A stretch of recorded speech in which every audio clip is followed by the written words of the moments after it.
महत्त्वाची आणि मोठी बातमी, राज ठाकरे विनाकारण माझं नाव घेतात।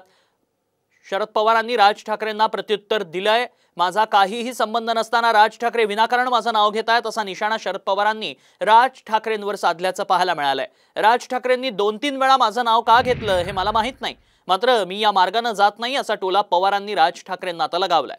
महाराष्ट्राचा मणिपूर होणार नाही याची काळजी शरद पवारांनी घेतली पाहिजे असं म्हणत राज ठाकरेंनी काही दिवसांपूर्वीच पवारांवर टीका केली होती। त्यानंतर आता शरद पवारांनी राज ठाकरेंवर निशाणा साधलाय।